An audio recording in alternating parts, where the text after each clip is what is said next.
Big John LaPelle. He was a senior. He was freshman their senior year. Big John been big his whole life.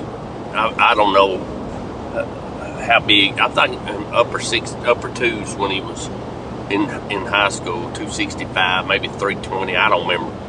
Big John. And the only thing bigger than Big John was his heart. He had such a big old heart, and always did.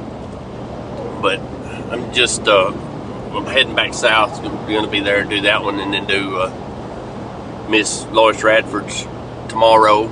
What an honor to get to be able to just do both these guys, these services for these families and for these people that I've known. And Miss Radford she was such an encourager, and would text me and encourage me and pray for me. And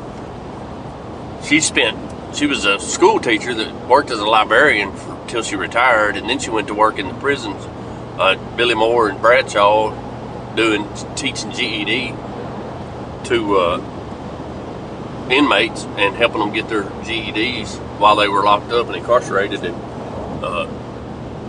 so just a sweet lady. Known her since I started in the ministry. She's home. Big John's home, resting. So anyway, I'm headed south to do that today.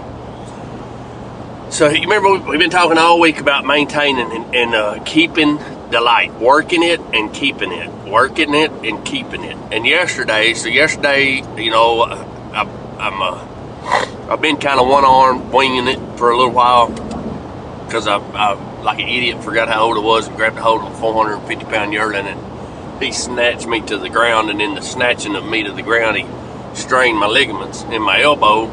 And I mean, that sucker's been tender. It's getting way better.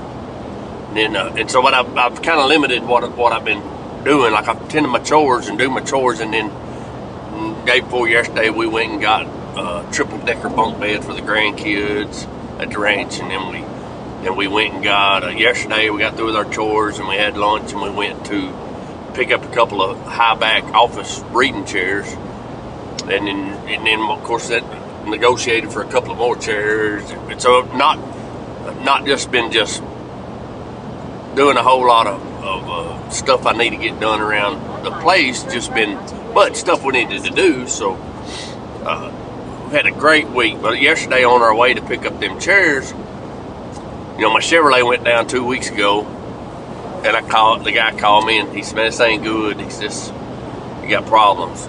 Talking about the whole entire fuel system, $11,000-$12,000. Kind of just. Then while I'm on the phone with him talking about that, y'all know I just bought a new pickup. I mean, I don't buy new pickups well, and it's nice, it's beautiful. I'm on the phone with the guy talking about my other truck that I'm like, man, I have to figure out how to fix or what to do with it. Because I hear whack, something hits the side of my truck. I'm like, what the hell? I look at Christy. I said, what was that? She said, I have no idea. I said, I didn't run over nothing. She said, I didn't see anything in the road. Because I kind of wasn't, I mean, I was paying attention, but I was also in my own head going, okay. and I'm like, well, and it thumped it. So we drive on. I'm just processing my brain. I'm just thinking, and I'm just going, well, so we either got to fix it or sell it.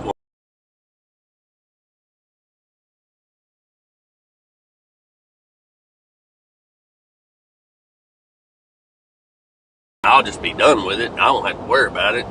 I'll just cut my losses and move on. I don't know what he's going to do about the truck, and it's irrelevant. Remember, we're learning how to work and keep eating, which is delightful. So I'm not saying a whole lot, but I'm thinking, and I'm actually talking to God. I'm like, okay, you know what a crazy first world problem to have. You're driving a brand new pickup and trying to fix another one that's going to cost about $12,000 to fix. I mean, come on. I can I can remember when we didn't own anything worth $12,000 and it couldn't find $400 to fix it. So it's like so I'm delighted. I'm like, I'm in my mind. I ain't saying it, but in my mind. And Christy started kind of rubbing me. And I said, what's wrong? And she said, I'm just trying to make sure you're okay. And I'm like, I'm more than okay. I mean, do I want to pay that for a repair bill? Absolutely not. But how crazy thankful must I be to be able to be driving a new pickup, fixing my other pickup, and whatever I do with the other pickup, whether I sell it as is or sell it when it's fixed or whatever I do with it, it's like there's options. But we get to a stop sign and she said, I just got to see. And she steps out. Sure enough, I got a big old scratch mark and a ding dent right in the extended cab part. I mean, a little bit further back it hit the bed that we're finna take off today, and it would have been no big deal. But no, we're gonna hit. And what I do, I went, you know what? That's just how it is. And Christy's like, oh, it's okay. I'm like, yep, it's normal. This is my life. And I start just puking for about 5 minutes. Then I stop myself, and I'm like, there you are again. You just didn't keep it. You just lost it over a dent and a ding.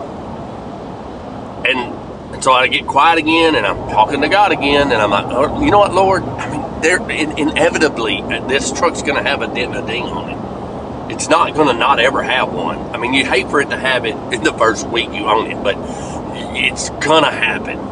I've never owned a vehicle. I've never had a truck. With what I do, I mean, cattle, horses, gates, something going to bang it. You're going to have a dent. It does not mean it don't irritate, but I'm like, it's just, there's no sense in this just train wrecking me. So I started coming back out of it, praising God and thanking God that it's just a dent and a ding. And in a minute, I looked at Christy and grinned. I said, well, I'm glad we got that one out of the way. No problems. And she's like, do what? I said, every truck I've ever drove before long, a gate will hit it, or a horse will turn around, put his butt into it, or a dang, I'll be checking cattle and a bull or a cow, somebody's going to bump it, something's going to happen, inevitably. And so it's out of the way. I ain't got to worry about it no more. And I got my delight back. So I encourage you, today's Fridays. I hope you have a great weekend. It is important that we practice developing the skills to do what God told the first man to do. Work it and keep it. One of the things about Big John LaPelli, and me and Dale both talked, I don't never remember a time that he wasn't smiling and making everybody around him laugh and be happier. And I want to honor him today, and hope I can make everybody laugh at least once, and hope Big John was something else. Y'all have a great weekend. Thank you. Don't forget, work it, keep it. Adios.